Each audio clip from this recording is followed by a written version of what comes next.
meet and hear these leaders that help us. Blessings, blessings, blessings. Father God, in Jesus' name, we thank you for raising Black leaders of authority, courage, and knowledge for such a time as this. Clothe us with your wisdom, anchor us in integrity, and fill us with fearless faith. Let our voices carry truth, our actions reflect justice, and our lives reveal your glory. Strengthen our minds, steady our hearts, and establish our steps as we love and lead, serve with humility, and walk in kingdom authority. We declare we are empowered, equipped, and appointed for impact. In Jesus' mighty name, amen. Amen. Amen. And why don't we turn over to Dr. Breakthrough, Dr. Stan. Thank you, Dr. Stan. The reason you are here is because we all would not be here if it wasn't for the gracious connections you make unconditionally every single day to people, including myself. So thank you for all the introductions you've made to make these programs more successful. Hey, man. Well, thank you, man. It's a privilege and a pleasure, a treat and a treasure, a joy beyond measure. Appreciate you. And again, anything that God does through me, I'm just so grateful. And I tell people all the time, I was a nobody, but he made me into a somebody. And now I'm committed to telling everybody he can do the same and a whole lot more through anybody. And that's what this is all about. 100th anniversary. It was 1926 when Carter G. Woodson started Black History Week. And then 1976 when it started as Black History Month. So this is the 100th anniversary of this celebrating. And again, the scripture is clear. He that despises his neighbor is because of a lack of wisdom. And so when we're educating, not just, ourselves, but everybody else, I mean, we all can look at people as who they are, not judgmental, not preconceived notions. And so that's what's powerful. So again, thank you, each and every one of you for spearheading this. And thank you who are watching. And by the way, we need you to spread the message, let people know this is powerful, it's practical, and it's designed with your education and your empowerment in mind. So I close with this, and that is, they used to say that you're a product of your environment. And I was like, that's part right, but actually you're a product of your empowerment is what I say. And so we can change our empowerment by being part of this Black Hour of Power every day. By the way, Doc, the other day I was in tears just seeing people honoring other people that are so powerful. Unlike the crab in a bucket, one crab's trying to get out and they pull him back down. No, you're producing a reverse crab in a bucket. We're like saying, hey, Dr. Cassandra, you're doing good, but you can do even better. Go ahead, Tanisha, you got this, girl. Go ahead, Dr. Smile. Go ahead, Dr. Smiling. And so thank you again and appreciate each and every one of you. I'm honored to be here with you.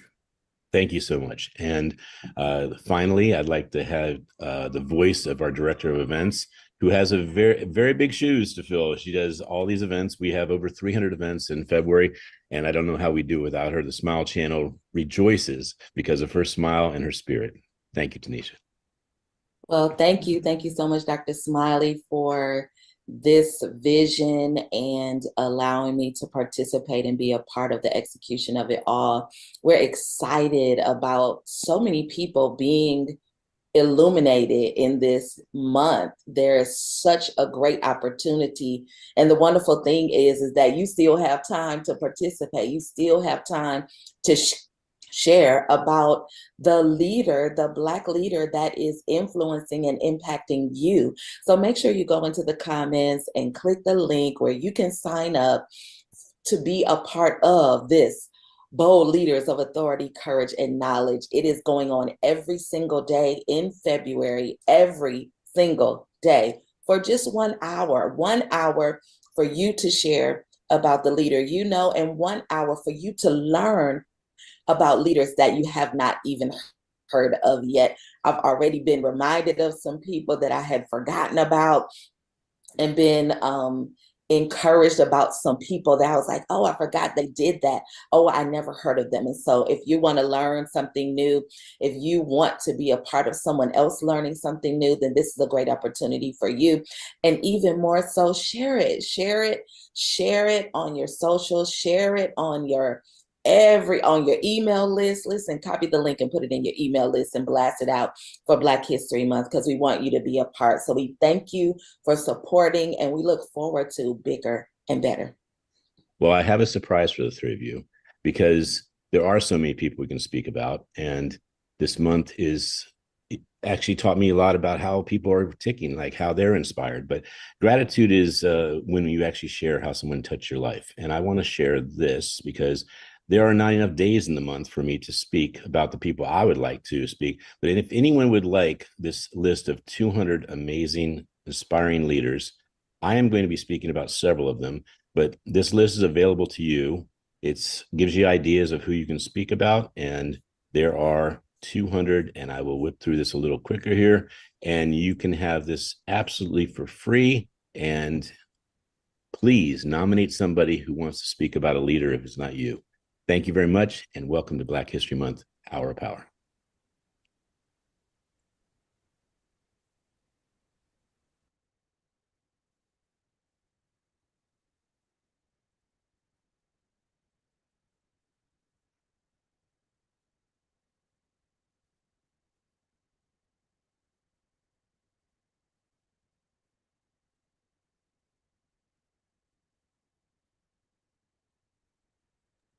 Paul.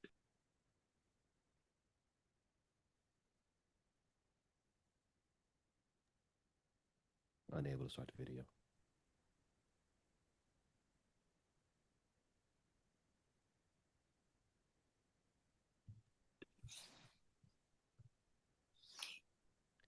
There we go. Well, good morning, everybody, and welcome to the Black Hour of Power. My name is Paul McFadden, and I am your host for this hour. And we're going to be bringing together some amazing individuals to talk about some amazing leaders that have been inspirational to the way they live and to the way they lead. And I am going to start first with sharing about an individual that was, I will say, profound and interesting to me as a young man, in kind of being brought up by my parents, and watching movies. So this person is an entertainer, and I want to honor this man because he taught the world something very profound without ever raising his voice. And this person happens to be Mr. Sidney Poitier.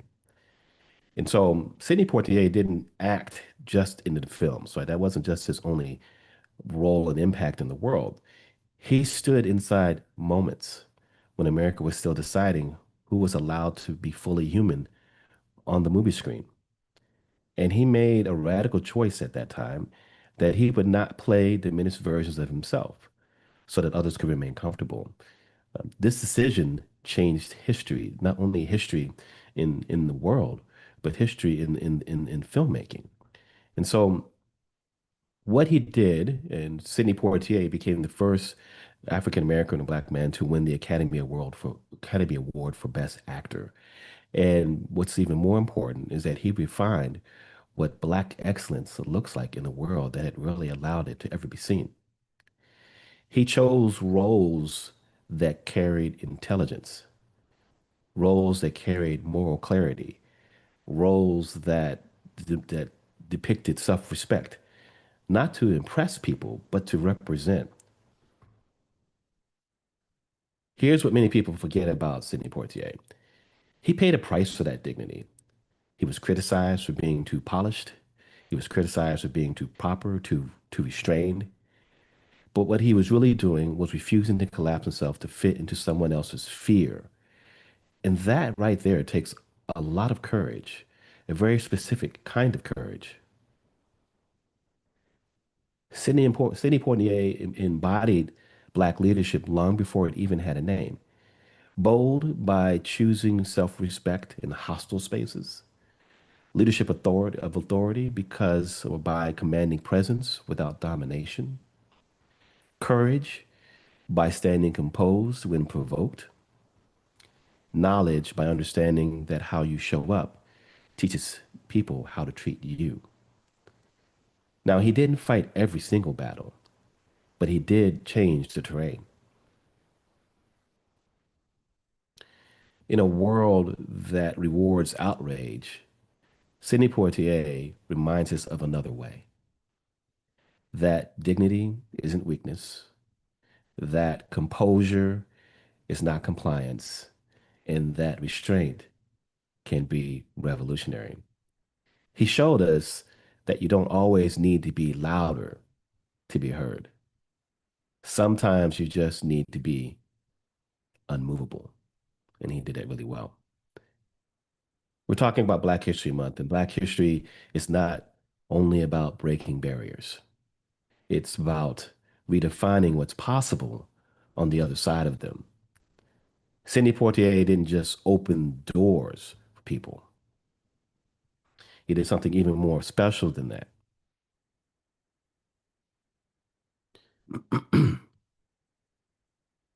He changed the world in a revolutionary way. He changed how people walk through the doors. And in doing so, he reminded us of something timeless.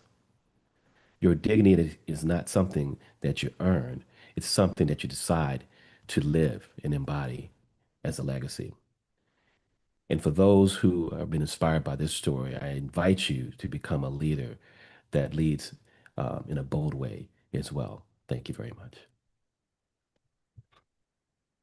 And now I have the pleasure of introducing the next speaker that's going to be talking about another great person in our lifetime and actually still living, and that is Mr. Lancelot Theobald.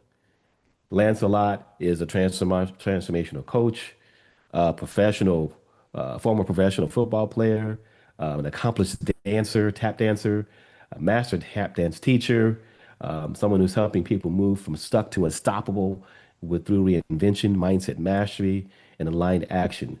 Someone that I know closely, and we're doing some great work together. And I will stop there and bring Lancelot to the stage to talk about the person that has inspired him. Well, good morning to all. My person would be Denzel Washington. As an artist and as a fellow thespian, I really applaud him for his many decades in the business and just continuing to grow and be excellent at his craft. And not only being excellent at his craft, but also a person who is always looking to help others to be the best that they could possibly be. I follow him on YouTube, and he has a plethora of different videos talking about the mastery of the mindset, talking about being the best that you could possibly be. And he's always used his platform in order to help others to grow and be the best they can be. And that's what I'm all about. So I picked Denzel Washington. He's also in Hollywood, which is a machinery that just chews people up and spits them out. But yet he has been out there for many decades without any scathing reports. He's still married to the same person he was married to at the beginning of his journey. He's a good father, and he represents to me the quintessential actor who has a mission of helping his black folks and his community be the best that they could possibly be. And that's who I strive to be daily. And I listen to him and I on YouTube, as I said before, and this is why I've chosen Mr. Denzel Washington as the man that I'm honoring on Black History Month.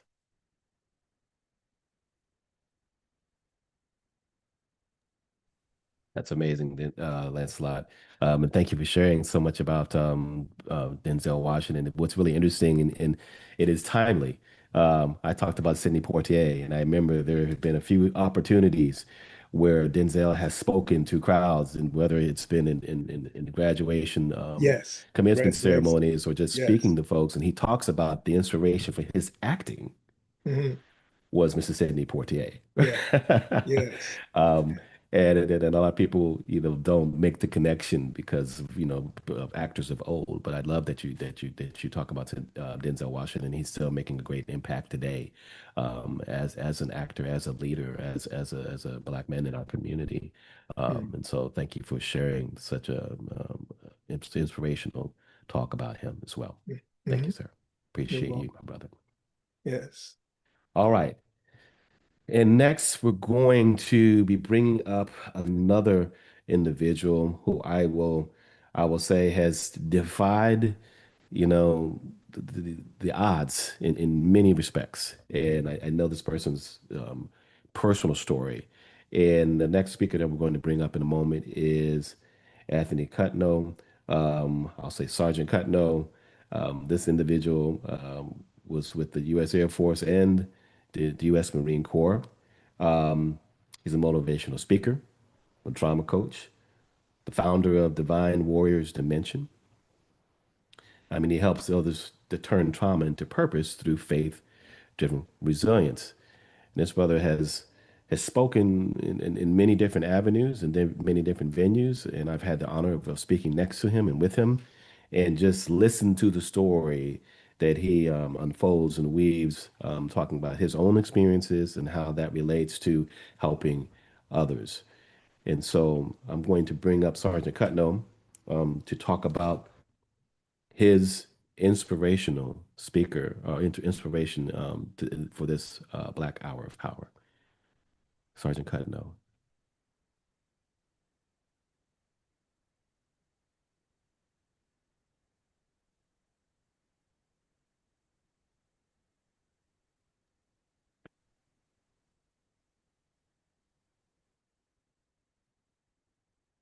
Thank you. Thank you for that introduction.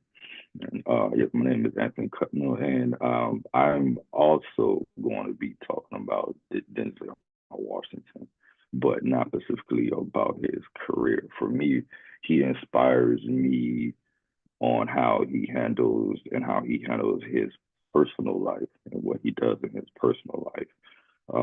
We all know his career, his accolades, and everything like that. I would say also too that he was born on the same day as my younger sister, December 28th. But for me, his inspiration comes from how he balanced his personal life along with his career and kept it separate for the most part as much as he could. The inspiration that I get from him is also how long him and his wife has been married and their children. They stayed out the spotlight, and she pretty much let him lead the role of the man, and she handled the household. And for me, that's real good being spiritual. We all know that it's God, man, woman, and child.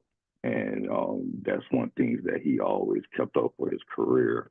Along with he also suffered a tongue issue with him being an actor and all. And for me myself, having a speech impediment and being a speaker, he didn't let that stop him, and he kept pushing forward his career. So to me, it's his drive, it's his willpower, it's his resilience, and it's also keeping that spiritual role of family man. You never hear no issues about him cheating or doing anything like that. And even with his own alcohol addiction, his family, his wife was there with him to get him on and while he still handled his career. So for me, that's why I chose Denzel Washington, because he always kept up that spiritual, godly role along with that family man role and kept career and life separate as much as he could in the spotlight.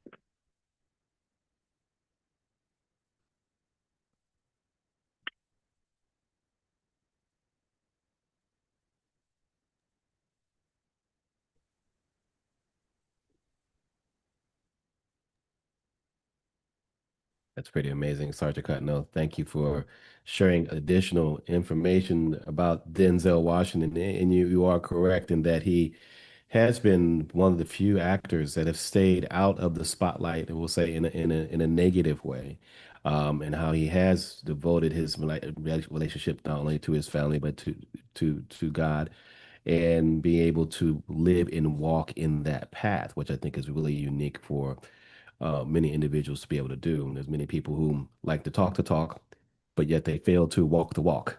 And you have to walk the walk not only in public, but also behind closed doors. And that is a difficult challenge for many human beings to do, let alone people who have been marginalized and challenged in that way. So I think you've highlighted a very important piece about a Denzel Washington, to be able to show us how to value the relationships that we have and have chosen, and to carry and sustain that in a meaningful and powerful way. And so thank you for sharing that additional take on Denzel Washington. Our next speaker that is going to come up is Dr. Sharice Drakeford. And Dr. Sharice is an international author and a speaker and entrepreneur. She is the author of six self-help books. And in 2025, she was awarded the Lifetime Presidential Achievement Award under the Biden-Harris administration. I'm excited to hear about the person she is going to highlight and showcase for this particular talk. And Dr. Sharice, the floor is yours. Pleasant morning to you, Mr. McFadden. It's a pleasure to be on this platform. This morning, I'm going to talk about my Shiro. She is a Miss Augusta Savage. She was born in 1892 to 1962. Miss Savage is an amazing artist and sculptor. She won several commissions and for her work, and her most famous one is in 1939, and it's in New York Fair's showcase of an African-American people sculptured in a harp shape, lift every voice and sing. She is a prize sculptor in her lifetime, in her time, and also up until the age of 70 when before she transitioned. She inspired and taught people to be all they can be, and whatever genre, whatever artistic thing that you are inspired to do or you are born to do that to the best of your ability. She encouraged African Americans to, she fought for the civil rights. She also, her work now is still displayed in Washington, D.C. At the Smithsonian Museum. And I liked her and she inspired me because one thing is that in 1929, she was awarded for her art a scholarship to go to a art institute in France. However, when they found out that she was African American, they rescinded on this. Things in life, I've been awarded things, scholarships and so forth, or not just so much scholarships, but the opportunity to speak on certain things. But once they found out that I was African American, they changed the dynamics. And so therefore, I admire her because she kept going on. W.E. Du Bois, he actually gave her another scholarship, and she went on to Rome to continue her studies in arts, being an artist and as well as a sculptor. And I was told years ago I would never be a writer because my writing wasn't well. And I was like, that's unheard of. So my mother and my father always taught me that no matter what someone says, you do what God tells you to do. And that's what Miss Augusta Savage did. She did what God told her to do. She kept on running and doing the things that God had told her to do as being a sculptor. And I did the same thing. So with that said, I have 6 books, self-help books. I've been on several tours, speaking, as well as writing overseas. I wrote 3 of the books overseas in China when I lived in Qingdao, China. So therefore, no matter what others tell you to do, you have to do what God tells you to do, because no one has a better more higher power than God. And that's why I like Augusta Savage. Thank you for this opportunity.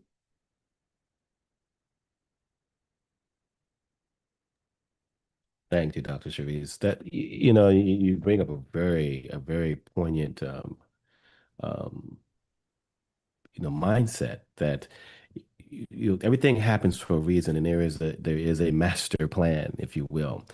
And Augusta kind of demonstrated that even at an early time in her life. And of course, when you think about things historically, at a very pivotal time in just what's happening in America, she overcame many odds. And I love that we are highlighting individuals that they weren't in the public eye per se, right? They were regular, human beings having this experience, but made such an impact just by the decisions that they made and the perseverance to see it through. How many times have we all told we wouldn't amount to anything, we wouldn't be these things, and we should just let those dreams go?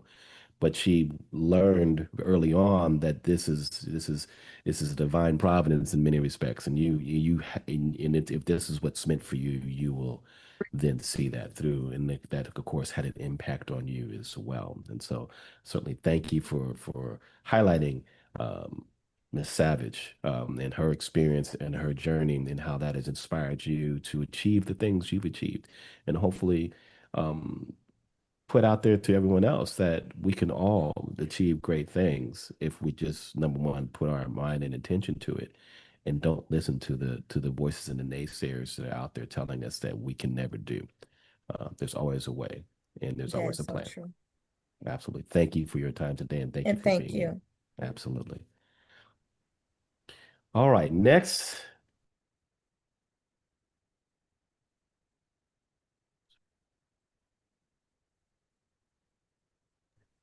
Now we can hear me. We've talked about some individuals that have made a significant impact, listened to some great speakers, and now I'm going to bring up another amazing speaker to talk about another individual in history, either current or past, and that is Mr. Ralph Randall. Ralph, are you with me today? Yes, I am. You hear me? Absolutely. I can We hear good? you. All Absolutely. right. Good And you day to are all. My bold lead of authority, courage, and knowledge today is going to be Kirk L. Smoke. He's a son of Baltimore. Born December 1st, 1949 in Baltimore, Maryland, Kirk Smoke, the son of a chemist and a social worker, he learned early the values of discipline, service, and education. Those values shaped everything that followed. As a student at Baltimore City College High School, Kirk stood out academically Hey, and, Ralph, we don't and see you. athletically. Hello? We don't see you, Ralph. Can you turn your video on? It says the host has asked you to turn on your video. Do you see it now? No. Let me try this again. Oh, how, how about that? There you are. excellent. That's Yes. me? We see you now. Okay. Understanding we're recording, I'm going to start from the top. My bold lead of authority, courage, and knowledge that I present today will be an introduction for some, a remembrance for others, and a new topic of conversation for a few. Kirk L. Smoke, born December 1, 1949 in Baltimore, Maryland, the son of a chemist and a social worker.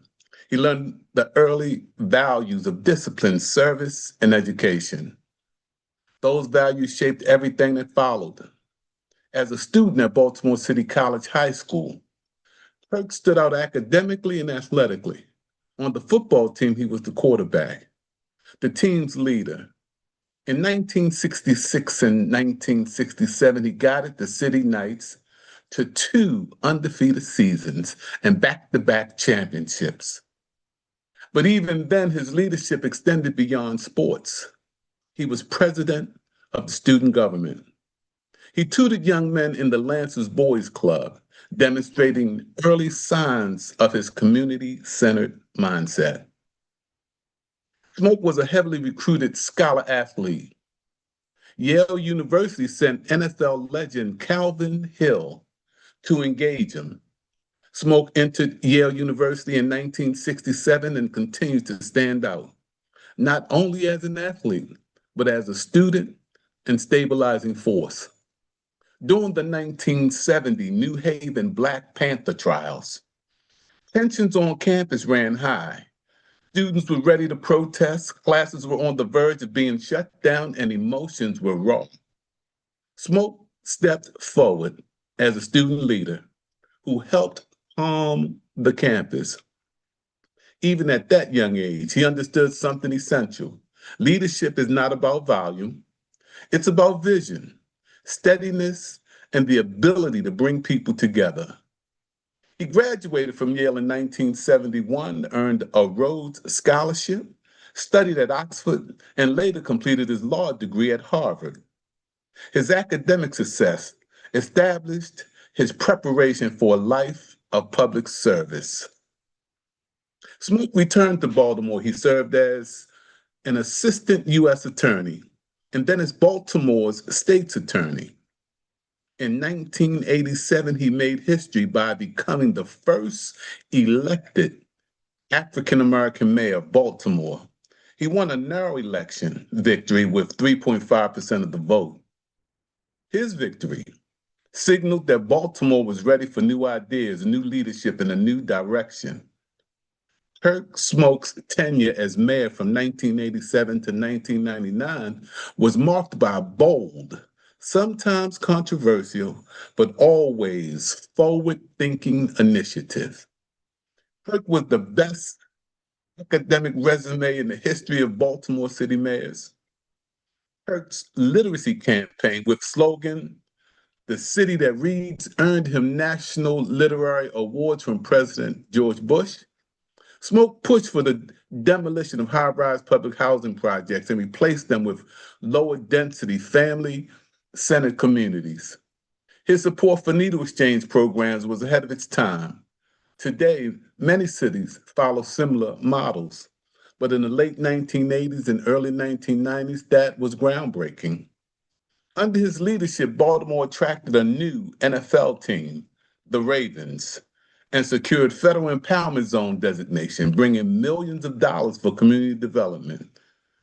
His literary campaign, public housing projects, needle exchange programs, and empowerment zone development weren't just policies. They were investments in dignity, stability, and long-term community health. Kirk's education and political accomplishments offer several lessons that resonate. Bold leader of authority, courage, and knowledge.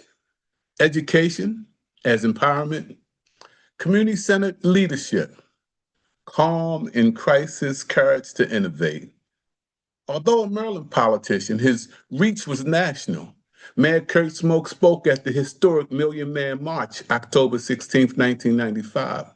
The soundbite of his remarks, "Let our choices be for life, for protecting our women, our children, keeping our brothers free of drugs and free of crime." After leaving political office, Smokes continued to serve through education. He became Dean of Howard University School of Law and later president of the University of Baltimore. His commitment to developing future leaders shows that his influence extends far beyond his mayoral years. During Smoke's time at the law firm of Wilmer, Cutler, and Pickering, our paths crossed. I was a regional president of a federal employee association, the National Black Coalition of Federal Aviation Employees. The NBC FAE, as they're known, had partnered with the Federal Aviation Administration's Civil Rights Office to host a Black History program. With a week to go before the opening ceremony, we had not identified a speaker for the opening. As the president, I felt pressured to find a speaker. I prayed about it, and on my commuter ride to Washington, D.C. the next day, Kirk Smoke and I met, and he agreed to give a keynote address for Black History opening ceremony. He talked about the work he was doing in the Tulia, Texas case that became a national symbol of how federal drug war funding and local racial tensions could combine to produce wrongful convictions. In the case, 47 people were arrested, 39 were Black. It devastated Tulia's Black community.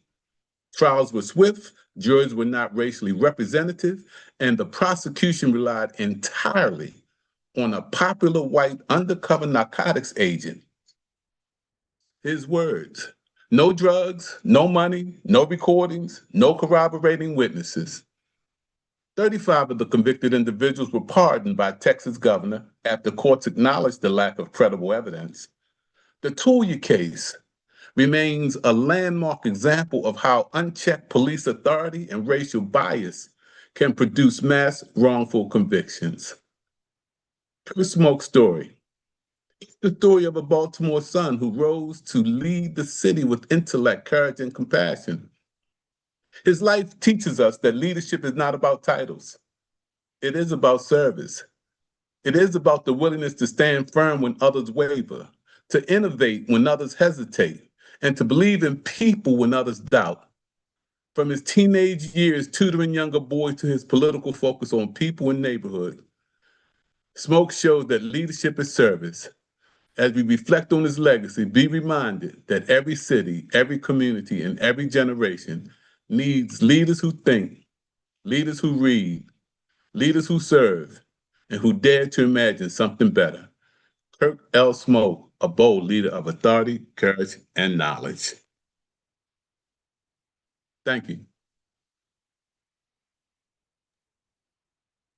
My brother Rafrando. Thank you Thank for you. such an inspirational. I'm gonna call it a talk, but also a reminder. Um, when you think about the city like Baltimore, D.C., or cities that have been predominantly African American, we always get portrayed in a negative light, and I think a lot of it because people don't know the history and see the impact that local leaders actually make. And Kirk Smoke is certainly one of those leaders who made a significant impact in Baltimore silently just through his service. Um, Unbelievable. he didn't try to be put in the spotlight, but the things he did make not only impact on what happened and what has certainly been continuing to happen in Baltimore, but on a national level. And we don't acknowledge that enough, and I don't think it's taught Thank enough. you. So I thank you for the education. For like, as you said in the beginning, for some it will be an education, for some it will be a reminder, right? And I think for me it was a reminder because DC has always been a home of mine, but my family lives in Maryland, and then certainly went to schools in PG County, and I have family in Baltimore, and these are things that if we don't talk about it and don't highlight it, never get brought out, and they become forgotten, and it Yeah. sounds like mythology. And so thank you for bringing mythology to the present moment. Well, thank you. And I just would like to add just a couple more names that's associated with Baltimore. Baltimore like to associate that, and that's Harriet Tubman. That's Frederick Douglass. That's going to be Thurgood Marshall. That's going to be the powerful Benjamin Banneker, as others who also bold leaders of authority, courage, and knowledge. Thank you so much for today. Thank you, my brother. Appreciate you. And next up, we have another powerful speaker who is going to grace our ears with another bold leader that we want to highlight. And this is Tanisha Carroll. Tanisha Carroll is an author, a mother, a speaker, worship leader, an administrative support and coach of mothers of tween daughters. And I like how we highlight the tween daughters because we certainly need that focus and leadership as well. And so, without further ado, Tanisha, I'm going to bring you to the stage so you can talk about the leader that has made an impact with you. Thank you, Paul. Well, when we talk about leaders, bold leaders of authority, courage, and knowledge, we're talking not about people who waited for permission. And so with that in mind, I am going to speak about Thurgood Marshall. For a long time, I actually considered becoming a lawyer when I was younger, in maybe middle school and high school. And I just wasn't sure about it. And that was in the time where Thurgood Marshall was a part of the Supreme Court. And so Thurgood Marshall was born in 1908 in Baltimore, Maryland. He was the grandson of a formerly enslaved person. From an early age, he was trained to think critically. His father would take him to courtrooms and later debate legal cases with him at the dinner table. What stood out to me is that before Marshall ever held authority, he gained understanding of what that meant. Before he ever spoke in a courtroom, he learned about how the system worked. And even as a child, he pulled a prank in school, and His punishment, so to speak, was to read the Constitution of the United States. And upon reading that and understanding the differences between what was written and what he was experiencing and what his life reflected and what his culture reflected, he was very adamant about and very interested in the law. And so this leadership that he was given was rooted in knowledge. It was rooted in understanding. And so Thurgood Marshall he attended Lincoln University and Howard University School of Law, where he sharpened his legal mind. But education was not the only thing that made him a bold leader. He was a bold leader because of his decision to use what he knew on behalf of a people who at the time had no voice.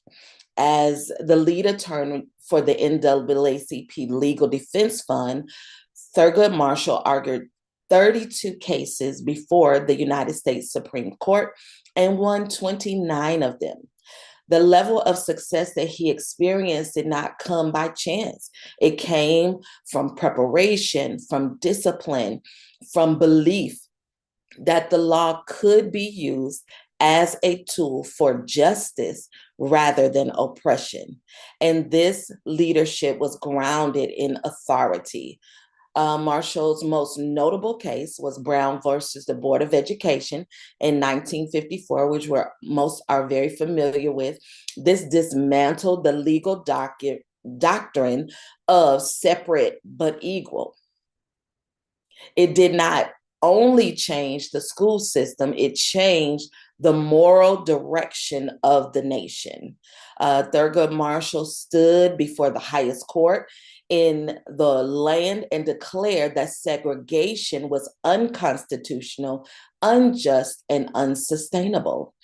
So when we talk about courage, this is the epitome of courage because it required courage for him to stand in that place at that time in our country to make an argument in front of a people who were still deeply racially divided, and to stand before a people who could easily turn everything back around on him. So standing in a room where your presence made other people uncomfortable, but you stood with authority, but you stood with the knowledge that you know exactly what you're talking about and you understood the law, which is what it all came down to. What was the law? And so, and he refused to shrink back. And I love that about him. In 1967, Thurgood Marshall became the first Black justice of the United States Supreme Court. And then he still was not quiet, which he could have easily been quiet, but he did not. He became known as the conscience of the court. He dissented often, not because he enjoyed disagreement, but because he understood that justice is not always popular and truth is not always convenient.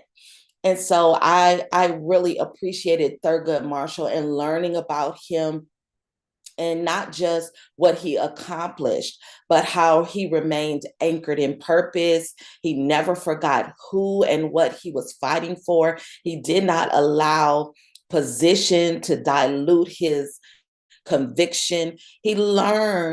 Learning his story really allowed me to look at my own life.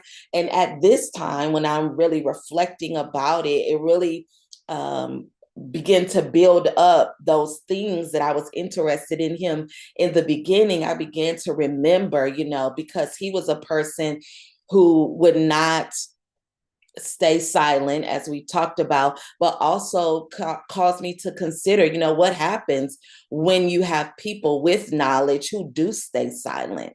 What is the purpose of having an understanding and being bold if you're not going to be bold beyond yourself? And what changes when someone steps into authority with courage instead of fear? And so I really am just admire Thurgood Marshall. I admire the fact that he became a lawyer, and not only a lawyer, but a Supreme Court justice, and set a foundation for the many other people of color who would come behind him and now currently sit on that same Supreme Court. And he showed me that authority does not come from a title alone. It comes from preparation. Courage is not loud, it is consistent. And knowledge, when applied with purpose, can transform systems. And so I am grateful to share about Thurgood Marshall. And although I did not choose to become a lawyer, I'm still very interested in the type of person who would dig into the vastness of the law and then stand on behalf of something bigger than themselves. Thank you. Yes, and thank you for that amazing share in the story about Thurgood Marshall. It's funny. I remember growing up in having my grandparents, my grandmother specifically, talk about Thurgood Marshall and talk about the experience. She had met him in person, and she had known him as a young woman, and so I'm not sure how the connection was made, but I know that she was very familiar with Thurgood Marshall. So thank you for sharing that story and giving us all the reminder of such an impact and what the impact was and how much of a powerful leader that he was. And now what we will do is have everyone unmute and come on video for collaboration, and we will talk a little bit for the next 12 minutes or so and come together.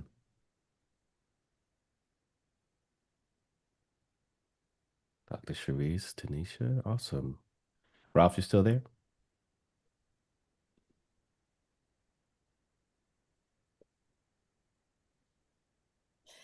Okay, well, we'll see if he'll jump on. We will see. Awesome. And I want to thank you all for such a powerful hour, if you will, the hour of power. But we, I think there was some amazing reminders and some gaining of some new knowledge, some education that was here. And I think that's what this is all about, is the sharing of information and hopefully the re-education of folks as we listen to the different stories that have been shared and the recounting of history, if you will, such that we can have a meaningful conversation. Of all the leaders we spoke about today, I mean, we all picked one, right? But I think that was there something new that we learned about some of the leaders that were shared today? Absolutely. I mean, to learn about Kirk Smoke.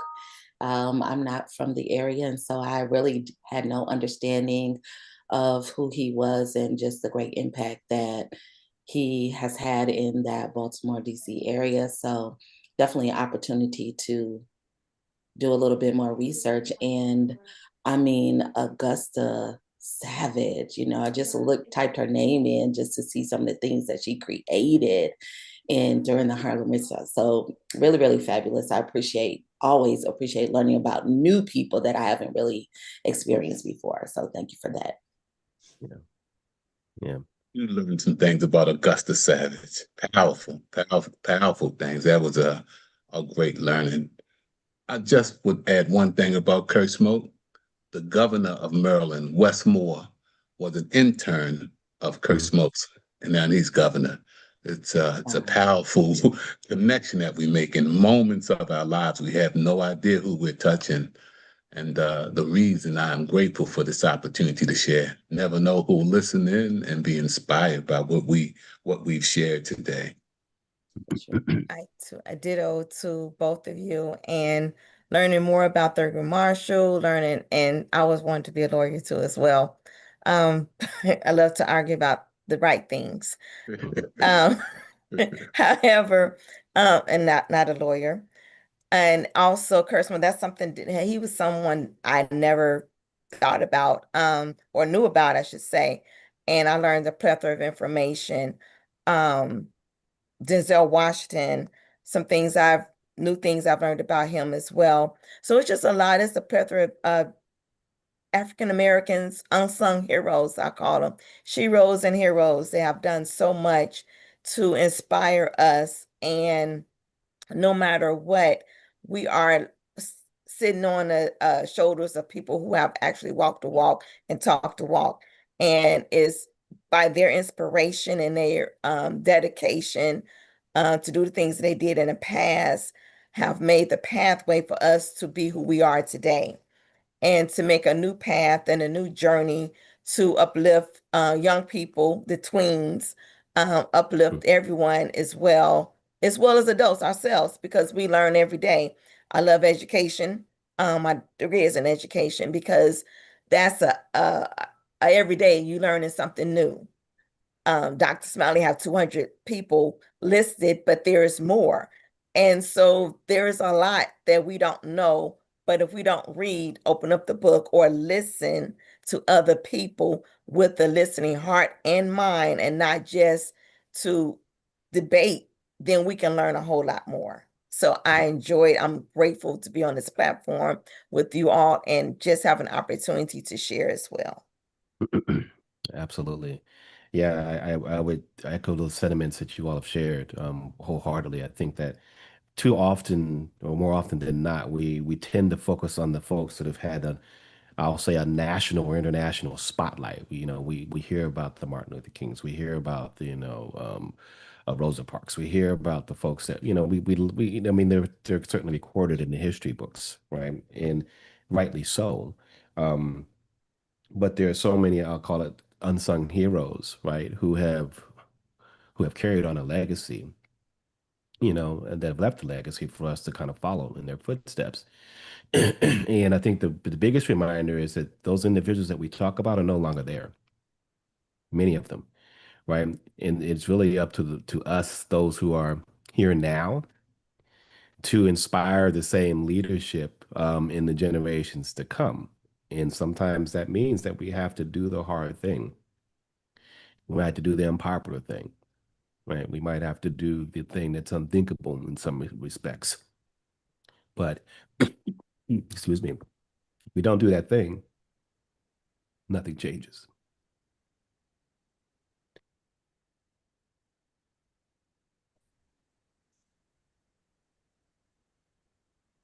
Well, we want to thank you, Paul, for being our fantastic host today. Yes. And thank each of you, Ralph, Dr. Cherise, Lancelot, and Anthony, for being a part of this wonderful event.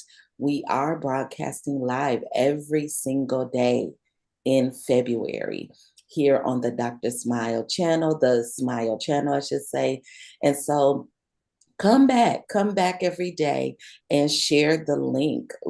Share it with your community, in your social media, and even in your email list with your friends and your family, your young people. Share it with them so that they will have knowledge of someone like an Augusta Savage, because, who would know unless you are an artist or you really dig into the Harlem Renaissance, you just wouldn't know. And so we're so grateful to all of you for being a part of this event. And we look forward to seeing you tomorrow. Tomorrow starts our week. We're going to be live at 12 noon Eastern time. Each week, we kind of move the time along just so people can have the opportunity to, throughout the day, to be a part. And so tomorrow, Sunday, the 8th, starts our time of 12 noon. So join us. We have some fabulous speakers and some wonderful people that we are going to be learning about throughout this week. Paul, did you have any final words? No, I think you So captured thank it. you all. Okay. Thank you. Thank you. And thanks. We'll see you guys tomorrow. Be blessed. All right.